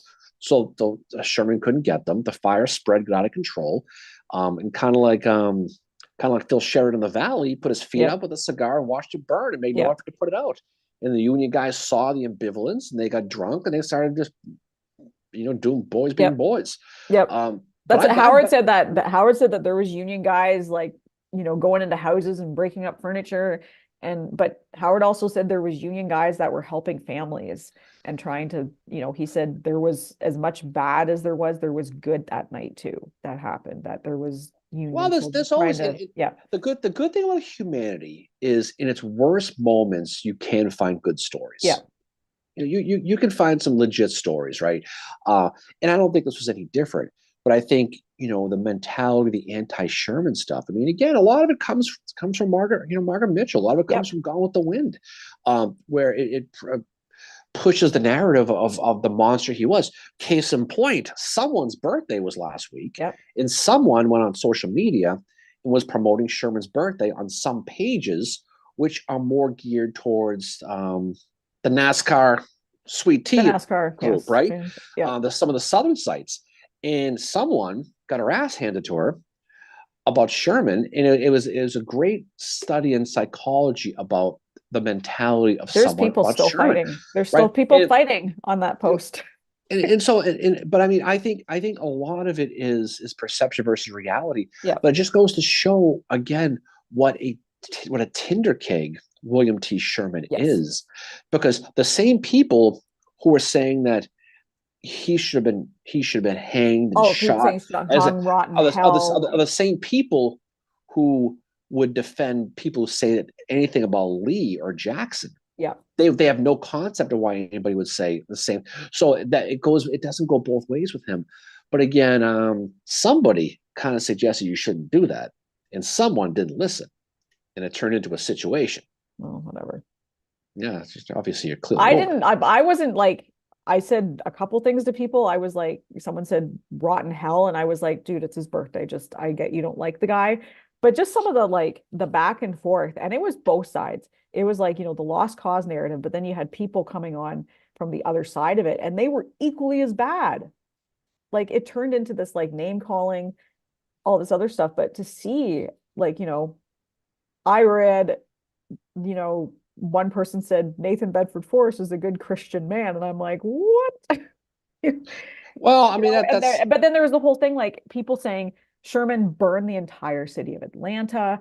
He, his men raped women and they killed children, and they like those were never in the orders. Where I did kind of see some really bad history though too was around Ebenezer Creek, people defending Sherman for that, and I was like, no, like I don't care if it's written in the orders. It was bad. yeah. I mean that there was a lot of that. And people are gonna try to take shots at Joseph C. Wheeler and the Confederacy said about that, but that's what he was supposed to be doing. Yeah. But again, if I've said before, I'll say it again. The one thing that I'll always hold against Sherman is the fact that he had the opportunity to liberate Andersonville and he chose to ignore it. Yeah. And he's going to send down cavalry. George Stillman, he's going to send down there. Probably went to the Ruby Tuesdays where we went to. We probably stopped there for a God. beer, and he basically didn't do anything about it. And it was because he couldn't bear the thought of feeding and dragging 30,000 men who were probably in Yeah. bad physical shape all the way to Savannah, because he couldn't physically do it. Why he just didn't break off a detachment to get them out of there and send them somewhere else, we don't know. Yeah. And that kind of gives you a mindset of why Ebenezer Creek happened, because he felt as everywhere he was going was a bandwagon. You had these slaves following him and getting into you know getting in line, and he couldn't deal with them. So he Yeah. basically said, it's like when you're with a friend you don't want to be with. Your first chance you can't to ditch him at a bar, you do, Yeah. right? He was going to kind of do that. He was going to try to. He's going to tell. He's going to tell his men to find these guys and get rid of them. And Ebenezer Creek happened. The opportunity was there, and they ditched them. So I don't think it was Sherman saying, you need to get rid of these Davis. Yeah. You need to get rid of these guys. He probably said, if you have a chance to ditch these guys, do it. Yeah. We need to lighten the load, and that's how he did it. But Sherman got his ass handed to him for that. Yeah. I mean, he got called to the principal's office. Stanton himself waddled his way down to Savannah Waddled. to meet with him to talk Yeah. about that, because it was a political bombshell in the North. Oh yeah, what because it Sherman got in did. the newspapers and stuff, and it was like, it was kind of like, I mean, Jefferson C. Davis should have been in jail anyway because he murdered Bull Nelson, and I have many, many issues with Jefferson C. Davis. I don't like him. But yeah, Sherman did have to, answer for it. And yeah, like Ghost of Sickles Legs mentioned, the Indian Wars. That is another stain on Sherman's and Sheridan's record as Yeah. well. Howard had some dealings with the natives, but one of the things that is said about Howard is he was way more in some ways ahead of his time than his peers were with that Howard didn't like what was happening to them. Mhm. And I think he spoke out against it, and Sherman told him basically to shut the F up about it. Just like when Sherman like wrote Howard basically a thoughts and prayers letter over the Freedmen's Bureau. That Well, I mean, but there was a lot of that too. And so the Indian thing. I read in the comments here was a big deal with Sherman too, but that was, that was a lot of stuff that went on that. I mean, Mhm. there was always that debate, that quote that Phil Sheridan was supposed to say, "The only good Indian's a dead Indian," It was right? Sheridan, apparently. Well, that was this, but then there's this.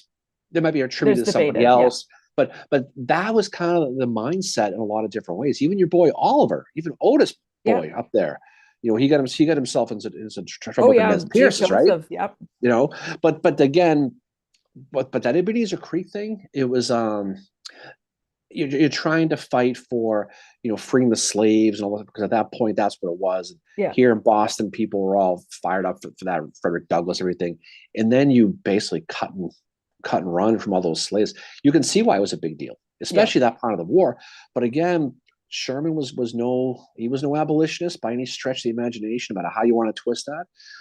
But I think that was more of a case of, we need to, these people are slowing us down, Yeah. affecting the objective.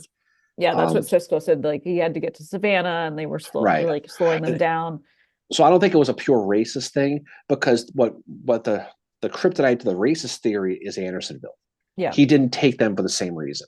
Yeah. Um, which is really unfortunate, but that's the point of Yeah. Sherman was he had a goal, primary goal, get the army going, secondary goal, get through Georgia, Yeah. tertiary goal, get to Savannah, Yeah. and then meet up with meet up with Grant. He didn't. That was the whole point of it, and he was televisioned on that. Yeah. But again, you can see why people in the South have issues with him, because Oh, I do too. Like I but the definitely see why. Like, you but I'll know, tell you, but as much as the crap that he did, Sheridan, speaking to him, did worse in the Valley. You can make a case that Ulrich Dahlgren yeah. did the more reality of what Sherman was saying. Dahlgren was kind of in a microcosm, the entire Yeah. March for the Sea. All the bad things rolled into a couple Yeah. weeks, and he paid the price for that one. You know, Yeah. Oh, definitely. And AQ mentions like they put a post up on Civil War Chronicles for Jeb's birthday and they like got a lot of hateful comments. So it's like both sides, which is sad. It's like just like if you don't like somebody, it's okay. Just yeah. move on. And for the most part, on our social medias, we're lucky. We don't get a lot of that, for whatever reason. We No. don't. So once in a blue moon, something will come up. But for the most part, we can post our pictures and our memes and our stuff, and we don't get a lot of that. But I do notice on some of the other ones, there are some that are they're very northern slanted. There are some that are very southern Yeah. slanted. And a lot of times it's people from the other side just trying to poke the bear and Yeah. just to get a confrontation. That's why I didn't think it was a good idea putting the shirt No. on And that post. I was accused of that, but that's not why I did it. Like I No, didn't I know, but I'm saying that sometimes it's like one of those things, just to kind of let it go, yeah. right? Yeah. But yeah, it's definitely like you see it on both sides, which is really like, I mean, I have my own opinions on the Confederates and all that, obviously, but I'm not gonna go and hate on one of them on their birthday or a death anniversary. I mean, we've all had our situations where, they, my great great grandfather died protecting our farm, all that stuff. Okay, fine. That's fine. Yeah. You want to fly a Confederate flag, you want to go with that. That's up to you. But to teach their own. But at the same time, but always be true to the history. If Yeah. your great great grandfather is fighting to protect your farm, and no Union army was within 50 miles of that farm, then maybe you should just do a little bit of history. But I know, that's whatever. But you see that a lot here with the Red War stuff here in Oh Boston yeah. too. A lot of the stuff that the British allegedly, Boston Massacre as a whole is a whole thing, which is Yeah. one of the more misinterpreted. That's coming up in March, by the way, in a Yeah. couple of weeks. Where the Brits are made to be these heathenist monsters, and really it was the shockingly a bunch of drunken Bostonians Yeah. Shocker. started the whole damn thing. But that's why you study history and you look into it. You get past that historical memory, that narrative, and look down to the reality of it, and you see what happened, right? Yeah. Sickles, Ghost Sickles Lakes, the problem with modern hate and historical figures is they attach the quote unquote modern day thought on yesterday's actions. It drives me nuts. It needs to be put in the proper context. I agree too. Like some of this, like, you see, I don't know, just some of the stuff that gets said, and also just like, well, he was a bad person because of this. It's like, well, he lived at a different time. Are we really going to sit here and judge him for that decision or whatever? you know, like, well, there's that one I was reading, Tammy says, I think people need to do research before they speak. Exactly. It's okay to change your opinion on something too. Like, you know, I used to be really into studying Sherman. Obviously now I've gotten away from that. I still study him, still fascinating historical figure, but I find Howard much more fascinating. But they both had their, you know, like anything, they have their flaws. I also love studying Patrick Clayburn. And Mosby is another one. And yes, they're fighting for the Confederates, but it's not fair to judge somebody for that. It doesn't No, mean I agree, you no, know. the modern mentality of modern politics is and that's really what gets a lot of people who get into this is, especially when you're talking about the statues, you're talking about the flags, you're Mhm. talking about the overall thing. And that's the problem in the double-edged sword of studying Civil War history, is that at some point, you know, you're gonna come to a crossroads where you're gonna look at someone and you're gonna realize that in if you by today's metrics, especially about racism, even Abraham Lincoln will be a hardcore racist. Yep. And so, how do you justify that? So you do so by not putting on that 21st century lens, Yep. like the ocular device of National Treasure, right? Yep. Look back in the treasured Yeah. past, right?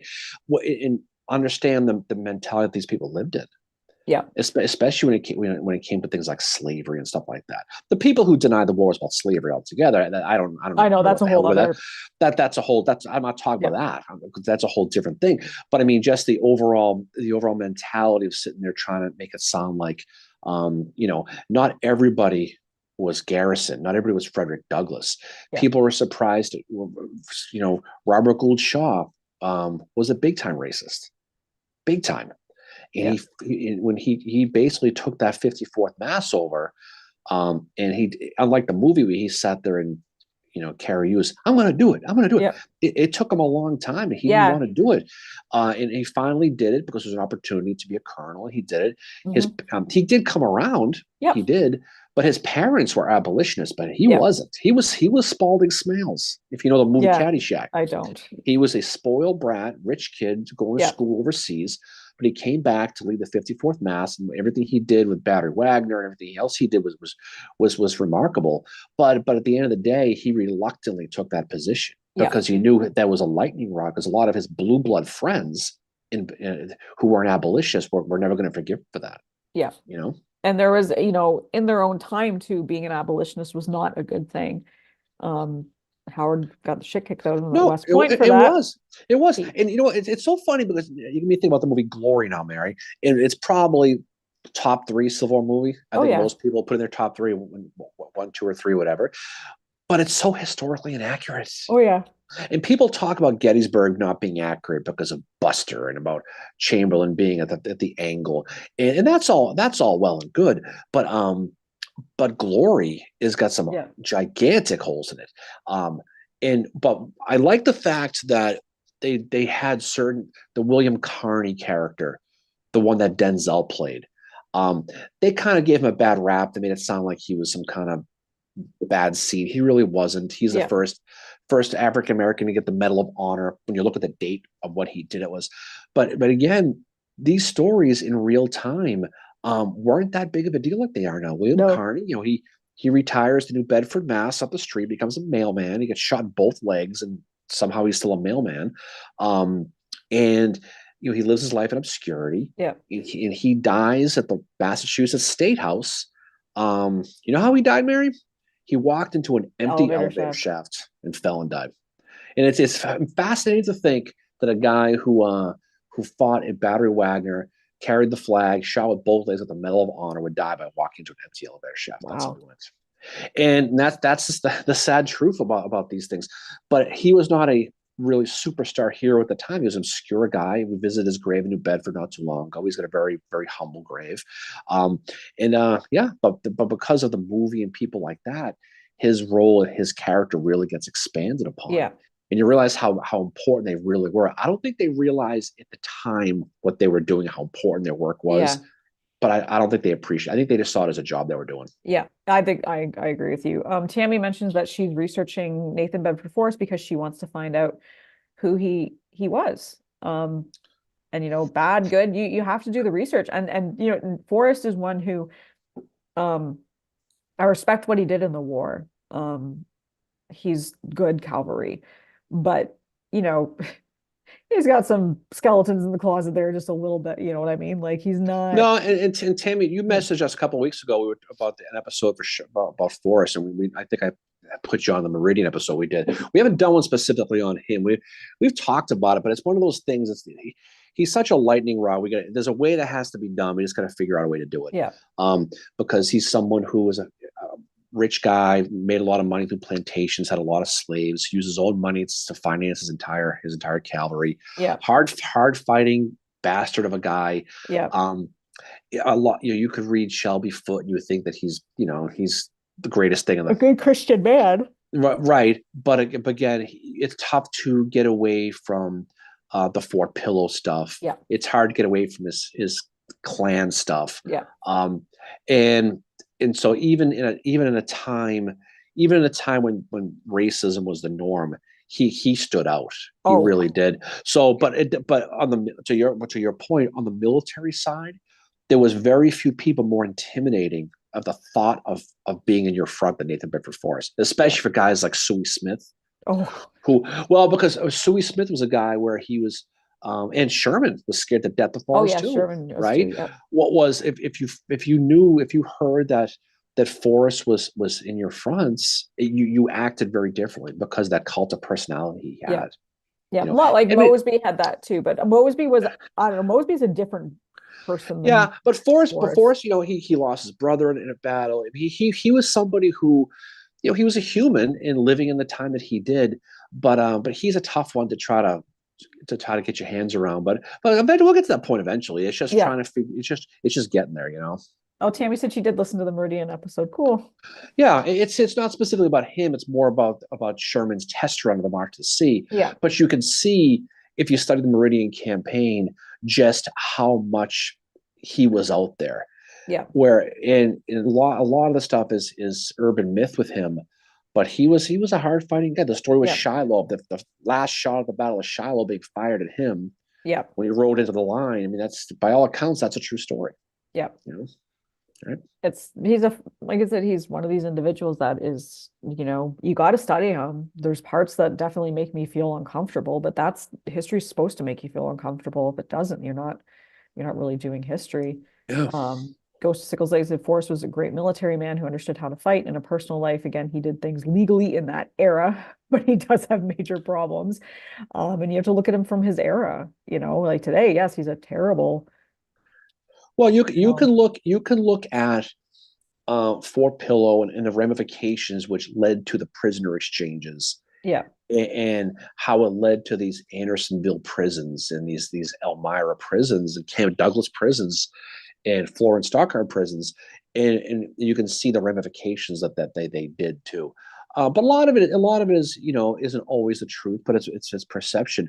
But there are certain events and people that definitely create a butterfly effect, and he certainly was one of them. Yeah. But nobody can deny how good he was in the military. I mean, he was. Yeah.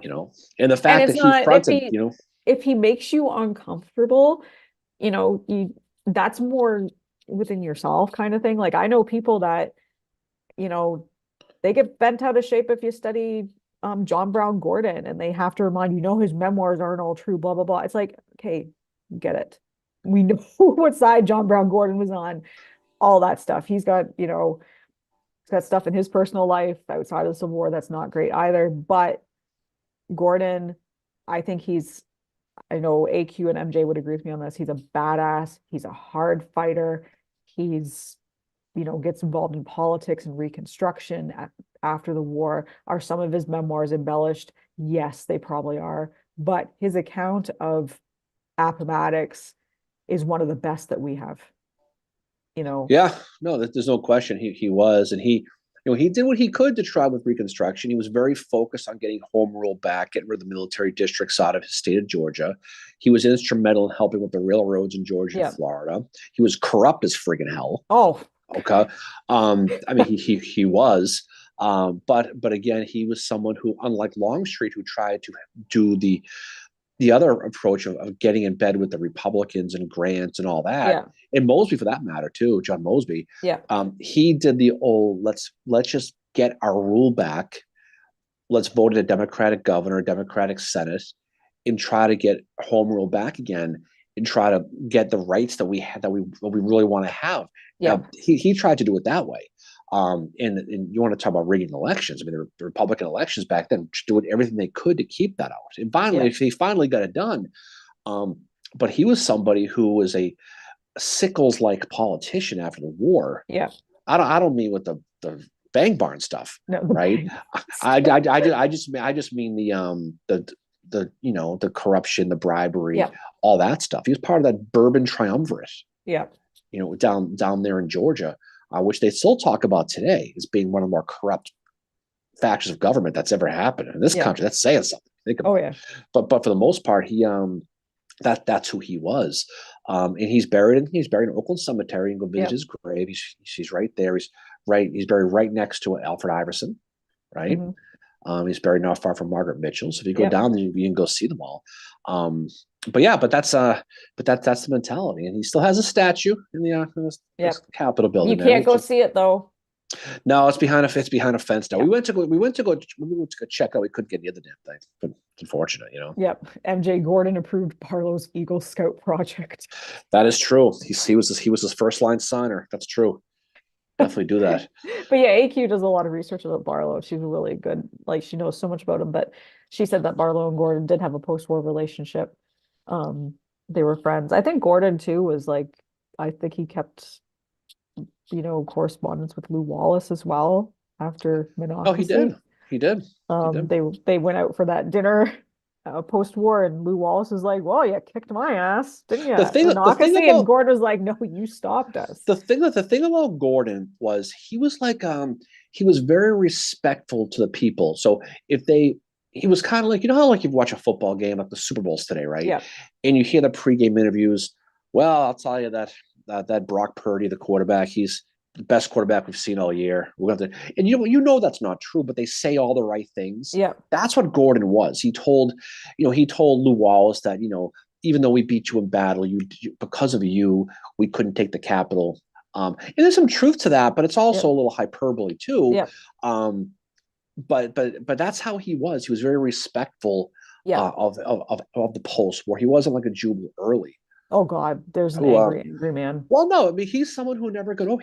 You could say what you will about Jubal Early. That's a guy we should do an episode on, Jubal Early, by the way. Yeah. I mean, he's a guy who's lived and died with that cause. And this is a guy, by the way, when he finally got fired, when Lee finally had it with him. Didn't he frame his? Yeah, he got a letter basically saying, you're fired, and he took that letter and he framed it and put it in his house. And it was his most prized possession.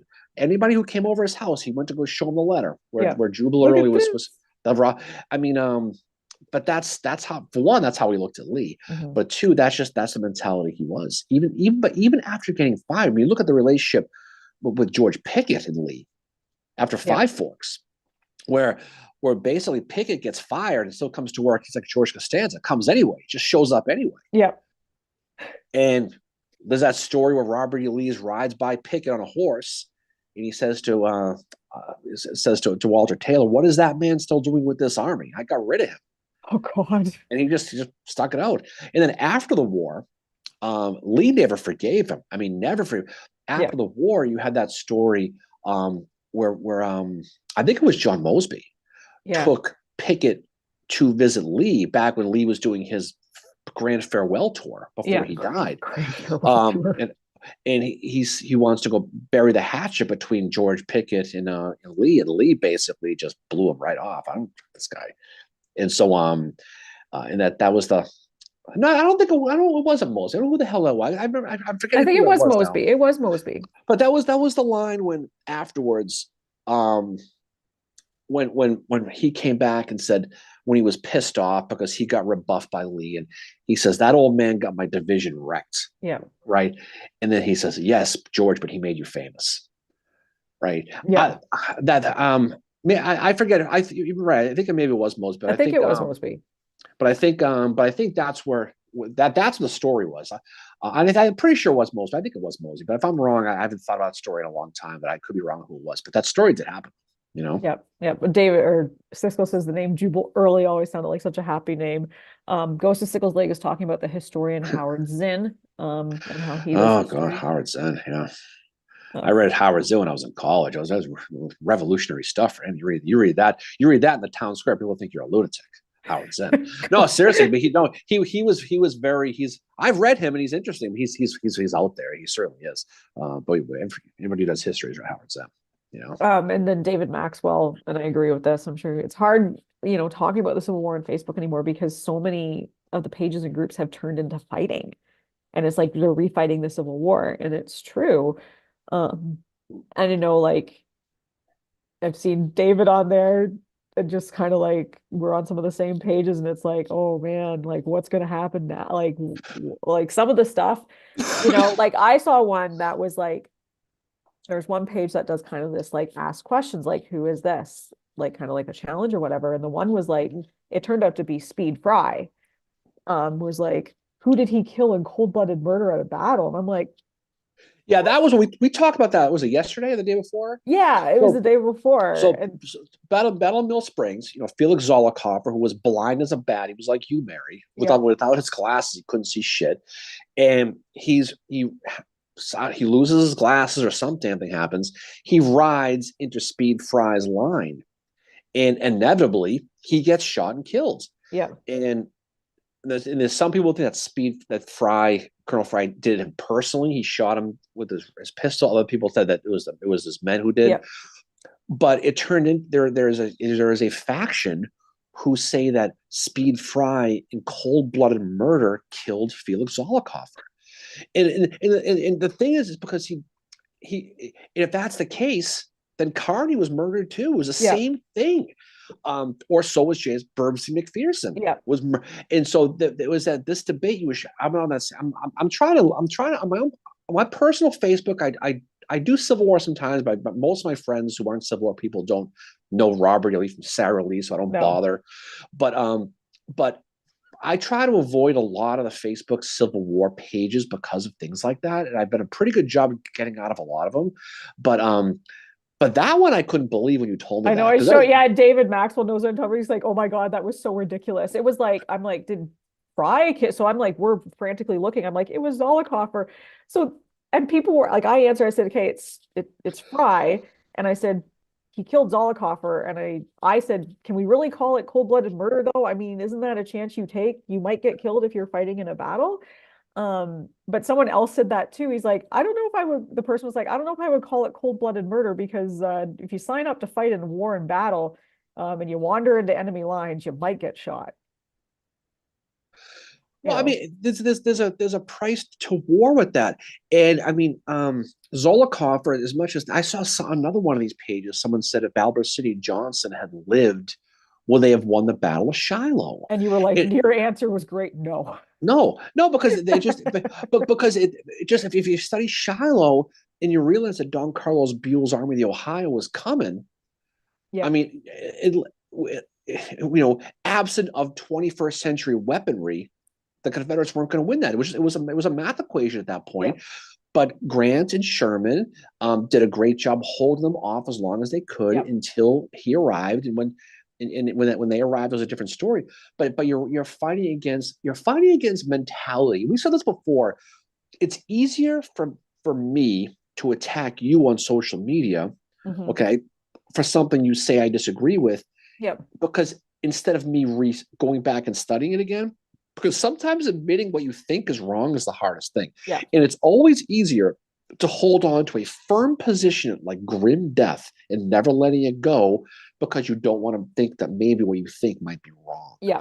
And that's the beauty of social media. You can say the stupidest things, Oh yeah. especially Twitter. I mean, Yeah.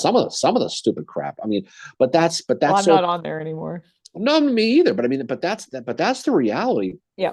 Is you can study this crap. I mean, you can sit there and you can look at Guts and Borglum, and you can take a complete brain dead opinion that he was a Klansman because he was hired to work Stone Mountain, and then when he realized what it was, he got the hell out of it. Yep. But when some moron calls him a clan, what was the Adjacent, phrase? clan Clan adjacent, adjacent. clan adjacent. That's just historic. That's just idiocy.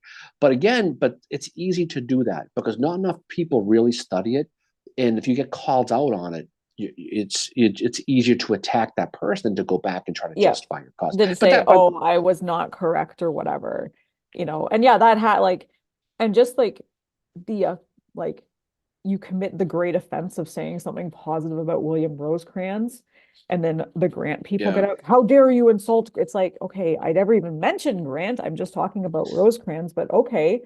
Um, you know, it's so, like Houston says, people don't want to have thoughtful discussions. They pick a side and fight for it without, wanting debate. And I've had some great discussions on well, social think media. think think about something in your life that you learned when you were younger that you still believe today. That you disputable fact. Just I don't know what it was. Okay, Santa just Claus.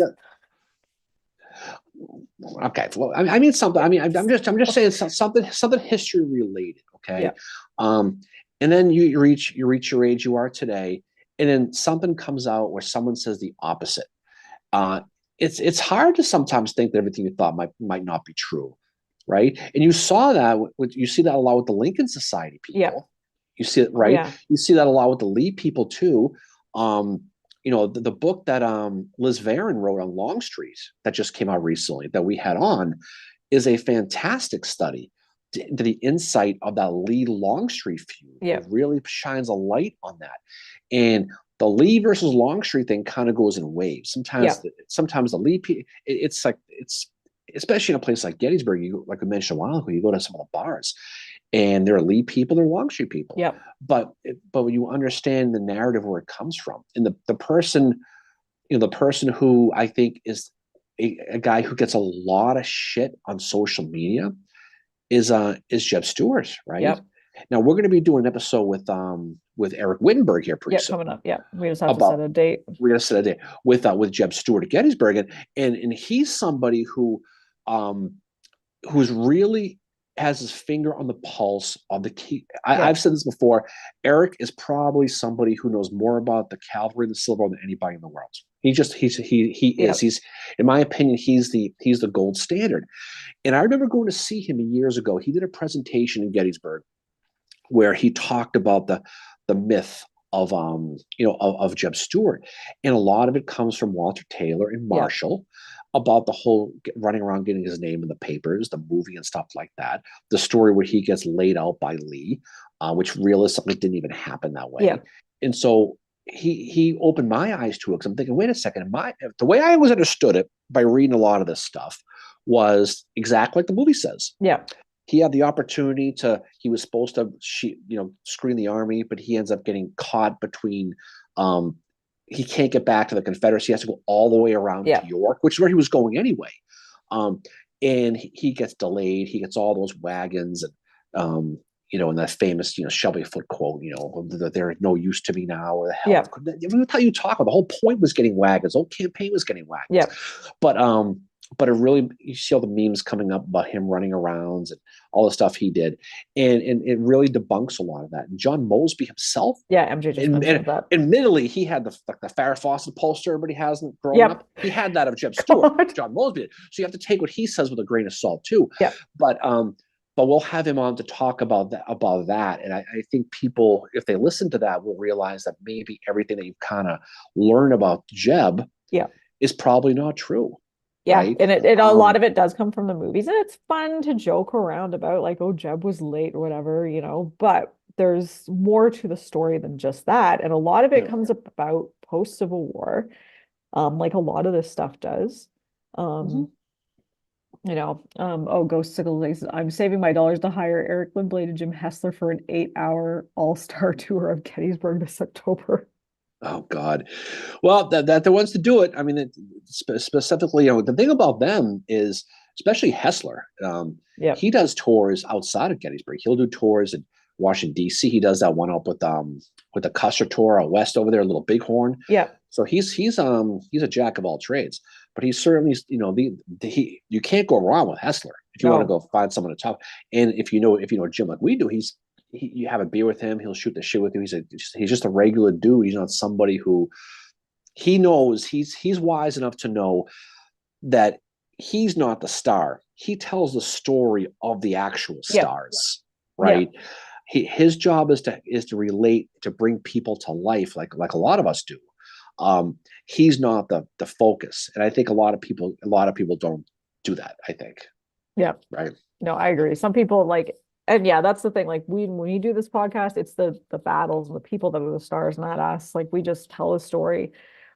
Houston says he's starting to explore the overall Civil War community and getting Facebook suggestions. He's a little surprised how firmly people are still in the Lost Cause camp.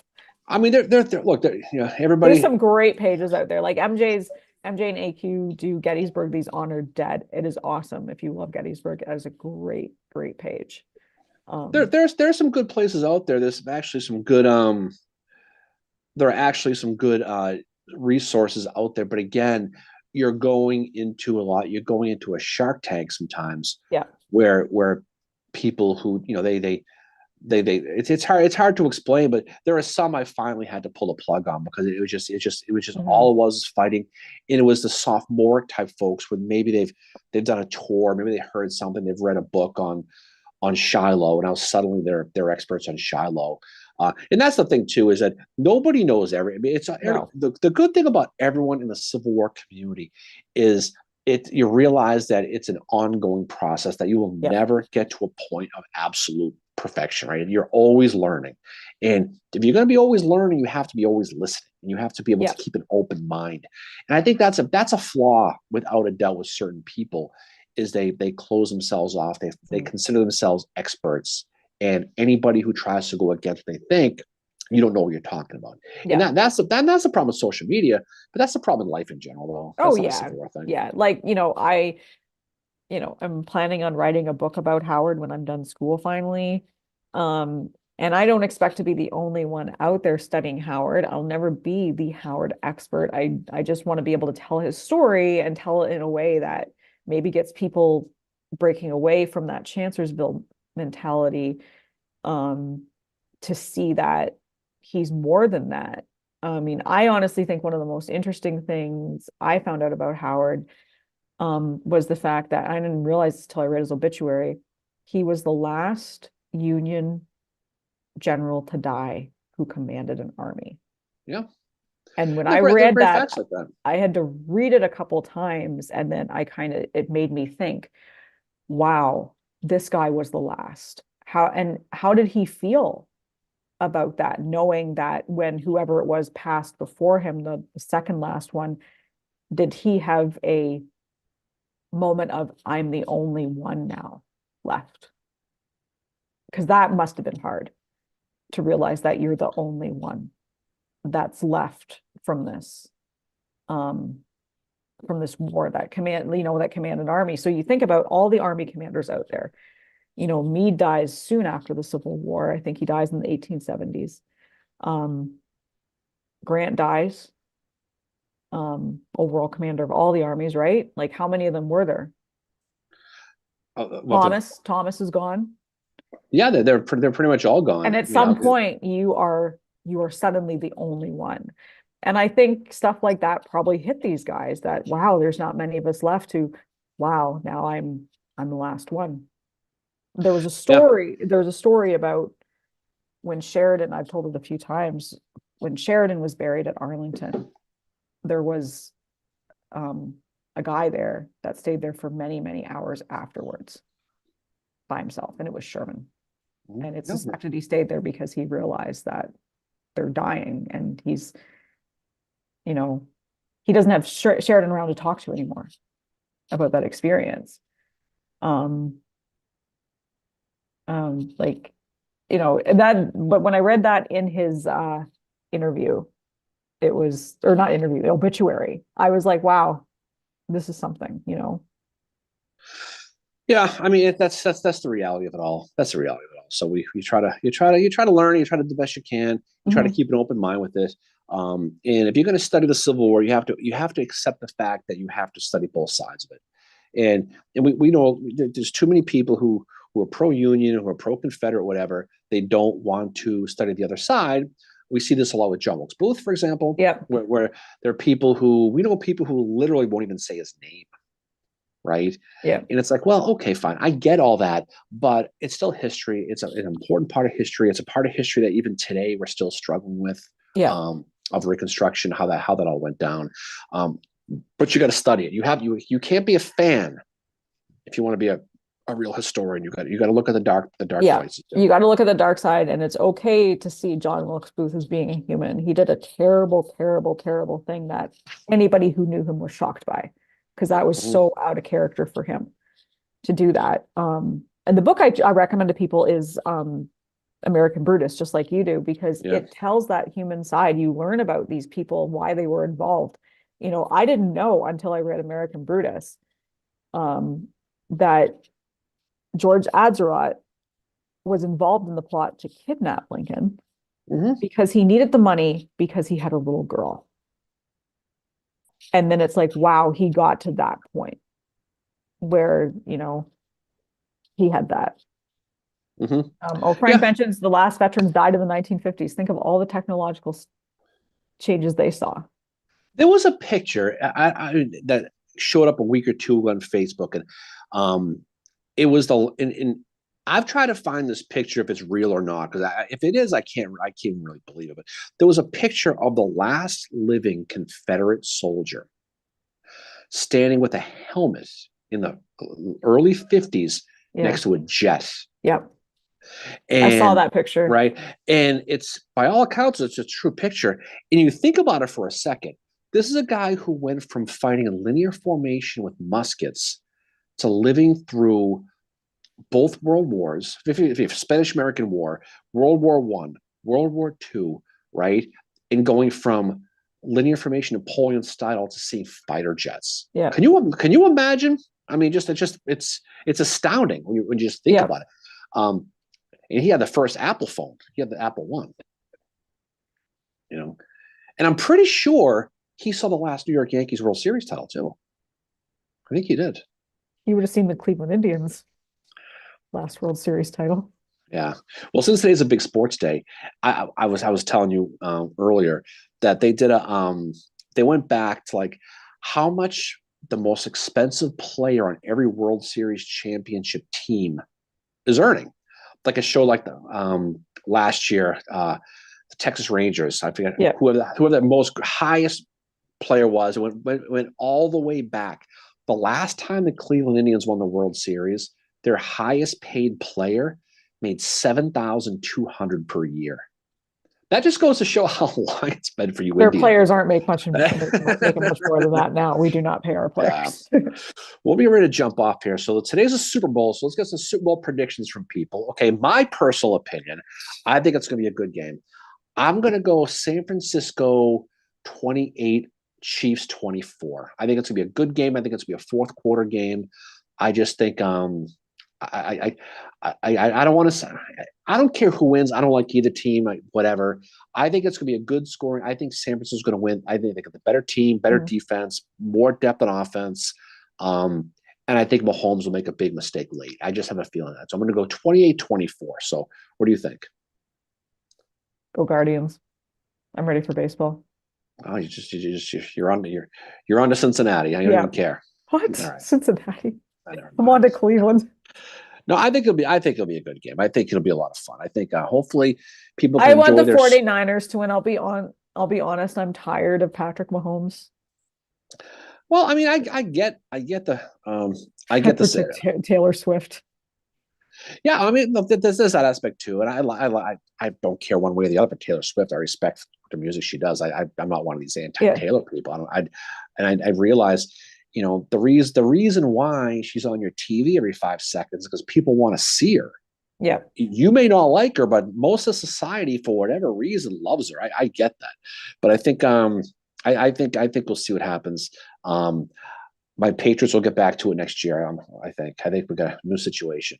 And I he hope might so. call even my college team. Bill O'Brien's back. He's back. By BC Eagles got themselves a Yeah. new football coach. So for football, it'll be a couple of years for the Pats, but we'll see what happens. But it's all good. It's all good. But I think it'll be a good game. I think San Francisco is going to win by about that much. I hope they do. I don't care if they lose. I don't care if they win. Yeah. I think this is one of those My times. team is not in it, so I can sit back and watch for the game itself and not have to. It's not like the goddamn Bills or anybody are in this game. I mean, I have no one to root against, so I'm going to sit back and have some beers. We'll have a little afternoon together watching this. We'll have a good time. So yeah. hopefully it works out. But I do think San Francisco is going to win. I think that's going to happen. So we'll see what happens. David's like, go Tigers. He's like me. Time for baseball. Well, David, maybe next year we'll get Pat's Lions. Who knows? You never know. You never know. All right. Well, let me jump off here. So we are going to be so a couple things. We are recording our episode on John Reynolds and Kate Hewitt on Tuesday, and then right after we record, we're going to be doing our roundtable. So we're going to be double dipping. So we're going to be doing that. So our roundtable, I think, is at 7 Eastern. 7? Okay. Invites are going to go out sometime today. If you've never attended before, so I'll put the details in the chat. Roundtable is February 13th at 7 p.m. via Zoom. So if you've emailed us, we have your email, and we're gonna send you out the Zoom information early this week. Yeah. So So if you sent us an email and we haven't responded yet, that doesn't mean anything. It just means someone hasn't responded to you yet, because she does all the email stuff. So we'll do that, and then we're gonna be doing that. So we're gonna be doing 5 rounds of trivia. Yep. Okay. We're going to be doing it, like I said before, we're going to be doing it in honor of the Licensed Battlefield Guide exam. We're going to be doing one. I'm going to do one on Gettysburg, which is I'm trying to make hard. So we'll see how it goes. Yeah, for those people, we'll do that. So Tuesday will be the night for Halloween. I mean, why keep saying Halloween? I keep saying Halloween. It's Valentine's Day. I keep saying Halloween. It is a scary day, I suppose. But that's what it's going to be. So we'll do that. We'll do trivia, and then after trivia is done, it'll take about a half hour, 45 minutes. We'll all hang out for about half hour, an hour, however long people want to do on Zoom. We'll shoot the shit just like this, except everyone's in it. You can talk the whole thing. So feel free to join in. If you haven't sent us an email yet and you want to attend, shoot us an email and we'll get you. Put the email in the comments. So civilwarbreakfastclub@gmail.com. We'll send you an invite.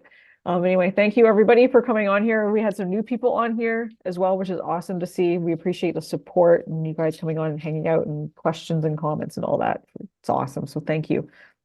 Yeah, no, we appreciate it. So everybody have a good rest of the weekend. Hopefully it's safe where you are. Hopefully you enjoy this warm weather we've been having here in the Northeast. So get outside, enjoy it. Have a safe game. If you are traveling tonight, be smart. Don't be stupid driving around. Super Bowl Sunday is a big day for stupidity. So definitely be careful, as they say. All right. So off we go. Mary, any final words from you there, Fincheru? No, just thanks for everybody for supporting us and coming in, hanging out with us. It's been awesome. We appreciate it. And if you go to Gettysburg, go to Getty's Gear. Yeah. Go get a cigar. Tell them that the Breakfast Club sent you. They'll appreciate it. They're good people over there. And the new bus station's open today, Mary. Yes. The bus. So you can see the new bus. Put you on the bus. No. All right, guys. Enjoy the rest of your weekend. Peace out. Okay, see you later.